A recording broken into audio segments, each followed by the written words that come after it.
कार्तिक मास कथा अध्याय 19वां। शिव द्वारा जलंधर वध।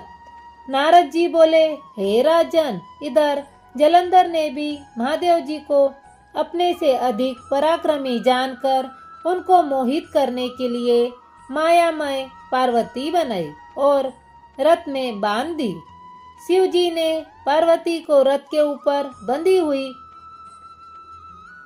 निशुंभादिक दैत्यों द्वारा मारने से रोते हुए देखा तो शिव जी के हृदय में बहुत व्याकुलता हुई।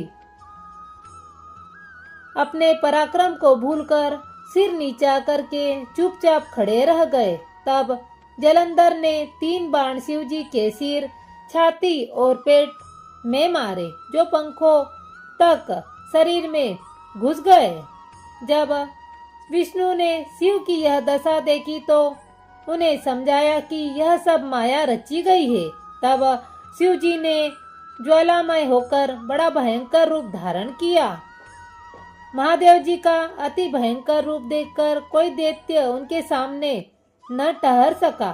वे सब 10 दिशाओं में भाग गए। तदंतर महादेव जी ने शुंभ निशुंभ दोनों को शाप दिया कि तुम मेरे युद्ध में से भाग तो गए हो, लेकिन एक दिन पार्वती के हाथों से ही मारे जाओगे। इधर जलंधर ने बड़े वेग से तीक्ष्ण बाणों की वर्षा की, जिससे पृथ्वी तल ढक गया। जब तक शिव जी उसके बाणों को काटे, तब तक उस जलंधर ने महाबली नदी के ऐसा कठोर परिग मारा कि उसके लगने से वह युद्ध भूमि में से भाग गया और महादेव जी के रोकने पर भी न रुका। तब शिव जी ने भयंकर रूप धारण करके सूर्य के समान तेज वाले सुदर्शन चक्र को संभाला और उस पर चला गया। वह पृथ्वी और आकाश को अपने प्रकाश से चकाचौंध करता हुआ भूमि पर आया। महाबली जलंधर का सिर काट दिया। जलंधर का सिर घोर शब्द करता हुआ गिरा और उसका तेज शिवजी में और वृंदा के शरीर का तेज गौरी में लीन हो गया। यह देखकर ब्रह्मादिक देवताओं को बड़ा आनंद हुआ और शिवजी को प्रणाम कर विष्णु का हाल कहने लगे, हे देवादिदेव महादेव, आपने शत्रु को मारकर तो उसके भय से हमारी रक्षा की है, परंतु एक भय और पैदा हो गया है कि वृंदा के सौंदर्य से विष्णु मोहित होकर उसकी चिता की रज में लेट रहे हैं। अब हम क्या करें?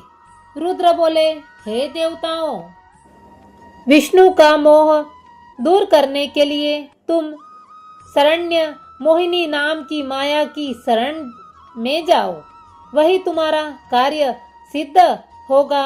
नारद जी बोले, तब भूतगणों समेत शिव अंतर ध्यान हो गए एवं सब देवता भक्तों की रक्षा करने वाली मूल प्रकृति योग माया की स्तुति करने लगे, जो अपने 23 गुणों द्वारा संपूर्ण जगत में व्याप्त है, जिसके रूप कर्म आदि का गुणगान तीनों देवता भी नहीं कर सकते।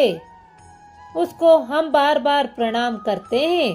तब इस प्रकार स्तुति करते हुए देवताओं ने आकाश में एक ज्वाला जो 10 दिशाओं में फैल रही थी के महान तेज को देखा।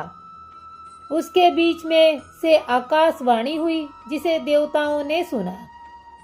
शक्ति बोली, मैं ही 3 प्रकार के से व्यक्ति के 3 गुणों में रहती हूँ, गौरी, लक्ष्मी और सरस्वती। यह तीनों मेरे ही रूप है।